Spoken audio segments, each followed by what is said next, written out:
Shalom, saudara yang diberkati dalam nama Tuhan Yesus Kristus. Bertemu lagi dengan saya, Pendeta Novel Saragi. Firman Tuhan yang memberkati kita pada saat ini tertulis dalam Yesaya pasal yang ke-60, ayat yang pertama sampai ayatnya yang ke-7 di minggu Advent yang keempat ini. Namun, sebaiknya kita bersatu dulu di dalam doa sebelum kita mendengarkan kebenaran firman Tuhan. Kita berdoa. Terima kasih Tuhan buat dimensi waktu yang indah yang Tuhan berikan bagi setiap kami, terkhusus dalam sebuah kerinduan dengar-dengaran akan firman. Sapa kami Tuhan, berfirmanlah Engkau, sebab kami siap untuk menerimanya. Amin. Shalom, saudara yang diberkati dalam nama Tuhan Yesus Kristus. Seperti yang saya sebut tadi, bahwa firman Tuhan yang menyapa kita tertulis dalam Yesaya pasal yang ke-60, ayat yang pertama sampai ayat yang ke-7 di minggu Advent yang keempat ini. Begini firman Tuhan, saya bacakan buat kita semua. Bangkitlah menjadi teranglah, sebab terangmu datang dan kemuliaan Tuhan terbit atasmu. Sebab sesungguhnya kegelapan menutupi bumi dan kekelaman menutupi bangsa-bangsa. Tapi terang Tuhan terbit atasmu dan kemuliaannya menjadi nyata atasmu.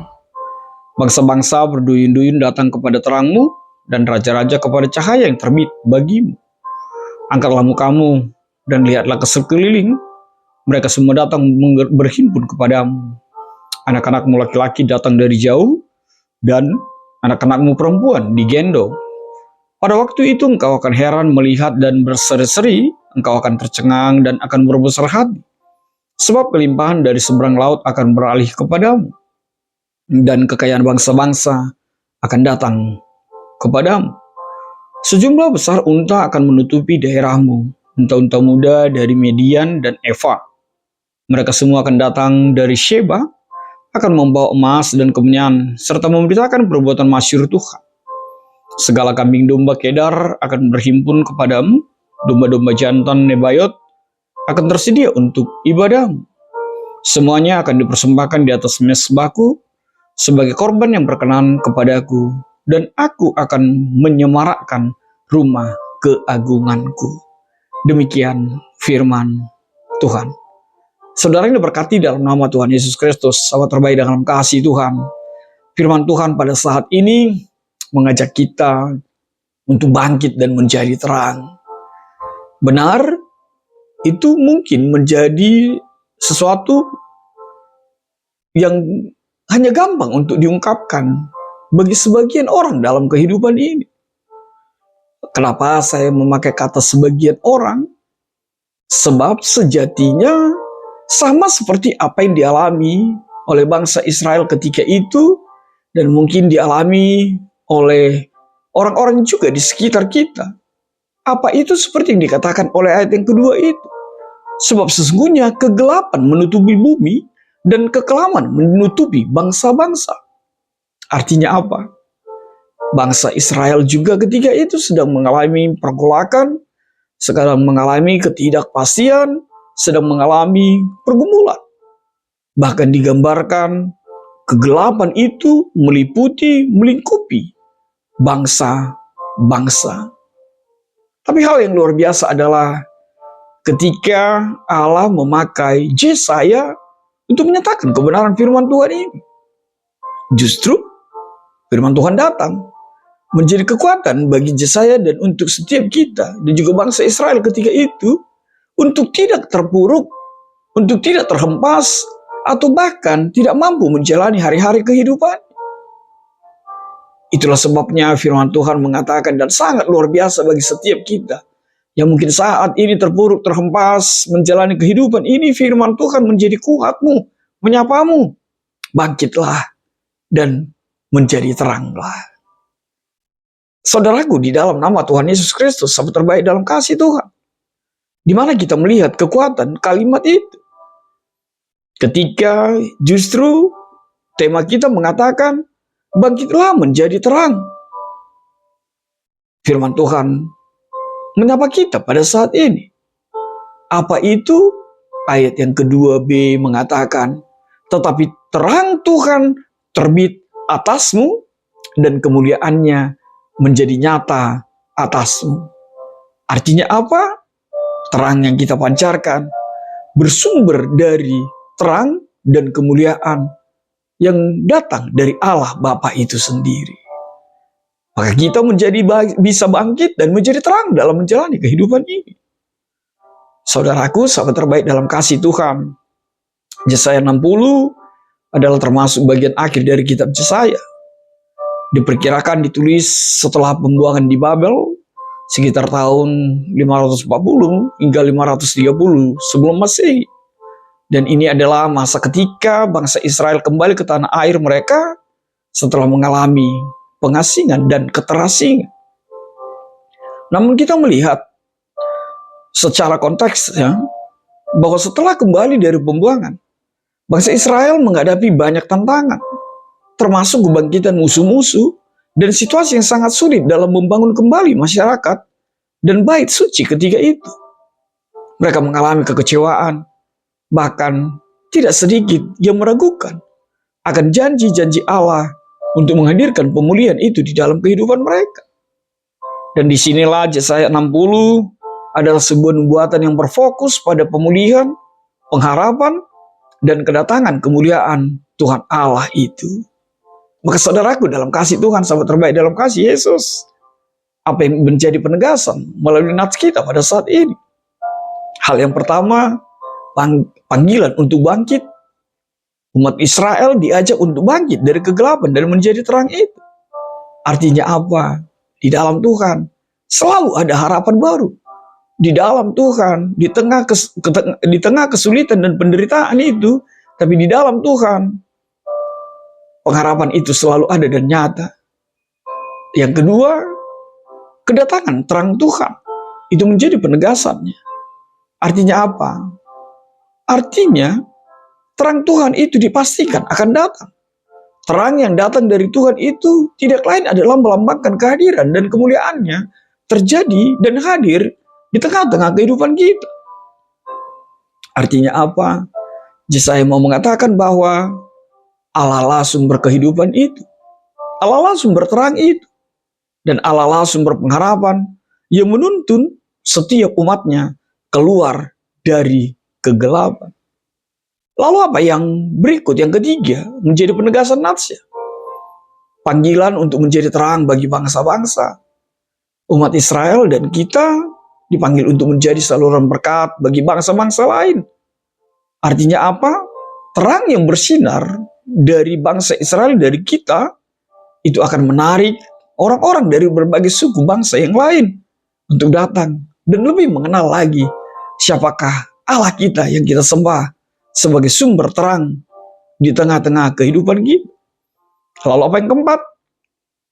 Percayalah adanya pemulihan dan kembalinya umat Allah. Artinya apa? Firman Tuhan saat ini menegaskan bahwa janji pemulihan bagi umat yang terpisah, yang tercerai-berai, di mana ada pengharapan, dilukiskan anak-anak Israel yang hilang akan kembali. Itu tidak lain adalah menunjukkan kasih setia Tuhan dan pemulihan hubungan yang telah rusak. Apa yang berikut? Ditegaskan persembahan dari bangsa-bangsa. Firman Tuhan, nubuatan ini menghadirkan sebuah kekuatan bahwa bangsa-bangsa lain pun akan datang membawa persembahan, menunjukkan sebuah pengakuan bahwa memang benar kemuliaan dan kekuasaan itu hanya ada pada Allah kita. Lalu apa yang berikut? Sukacita dalam penyembahan. Dimaksud adalah adanya kegembiraan dan sukacita dalam menyembah Tuhan. Domba-domba yang dipersembahkan di atas mezbahnya itu tidak lain adalah sesuatu yang melambangkan hubungan yang dipulihkan antara Allah dengan umatnya. Lalu apa yang terakhir yang mau ditegaskan? Harapan untuk masa depan. Di sini kita melihat bahwa ayat-ayat ini memberikan visi yang optimis tentang masa depan bangsa itu. Ketika terang Tuhan memancar, ketika kemuliaan Tuhan hadir, maka berkat dan sukacita itu akan nyata di tengah-tengah kehidupan setiap umat yang percaya kepada Allah Bapa. Maka saudaraku dalam kasih Tuhan Yesus Kristus, tema kita mengatakan bangkit menjadi teranglah. Lalu apa yang bisa kita kaitkan dengan tema kita pada saat ini?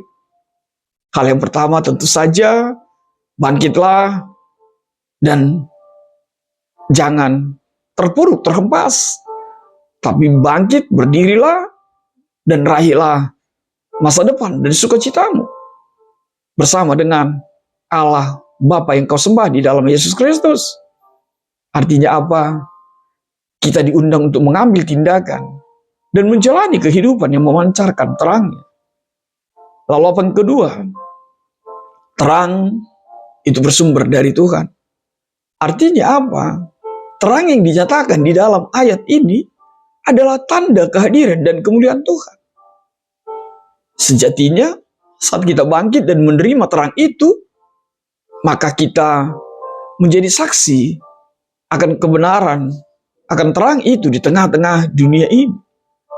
Lalu apa kaitan tema yang ketiga? Dari ayat yang ketiga kita mendapatkan bahwa jadilah terang di tengah-tengah kehidupan ini. Jadilah terang di tengah-tengah bangsa-bangsa ini. Seperti apa yang diungkapkan oleh seorang bijak, daripada mengutuki kegelapan, lebih baiklah menyalakan lilin. Lalu apa yang keempat yang menjadi kaitan temanya? Kembalinya umat dan sukacita di dalam terang. Berdasarkan dari ayat 4 sampai ayat ke-5, di sana kita melihat bagaimana dicerminkan ketika kita bangkit dan hidup dalam terang. Kita dipulihkan, kita dimampukan. Kita bahkan diberikan hubungan yang baik, mesra dengan Tuhan. Juga bagi sesama kita, di antara kita. Lalu apa yang kelima? Persembahan yang menghormati Tuhan. Artinya apa?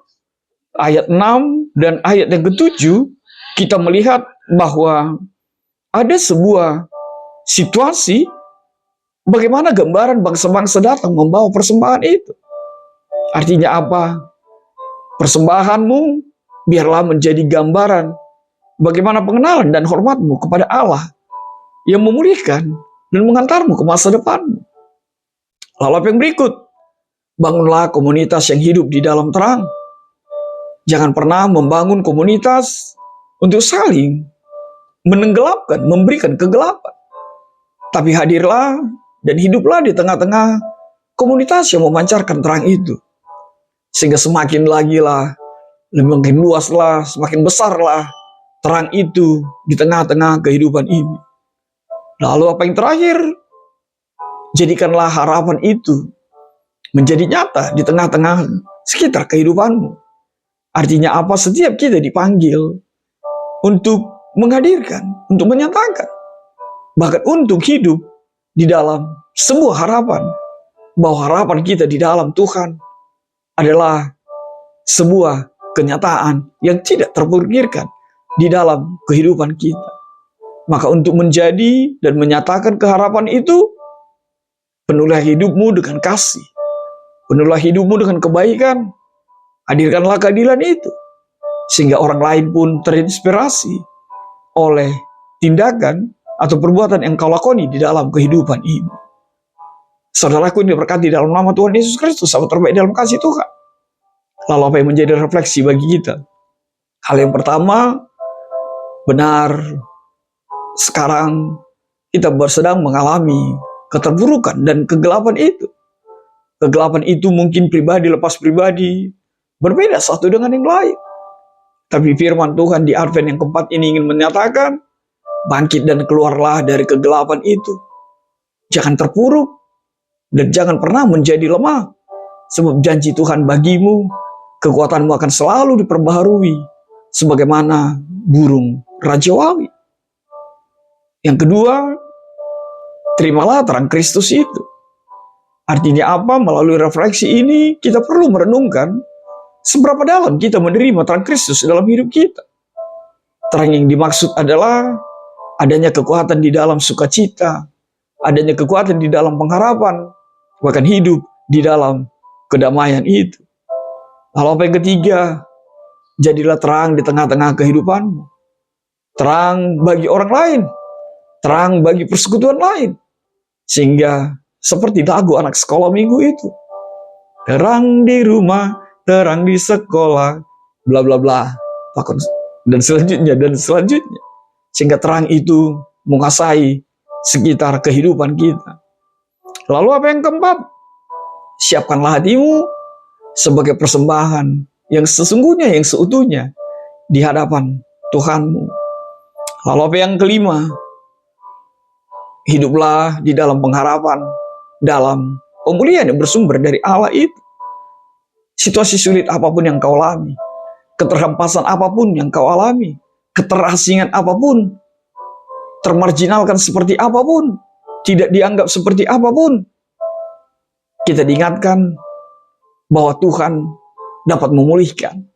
Bahwa di dalam Tuhan kita dipulihkan, kita kembali dan mengalami sebuah proses kebaruan dalam kehidupan kita.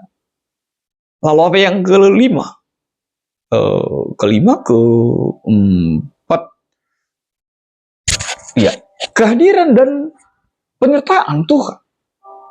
Artinya apa? Kita diingatkan di minggu Advent yang keempat ini bahwa kehadiran dan penyertaan Tuhan itu selalu ada. Sebab Yesus kita, Allah kita adalah Immanuel.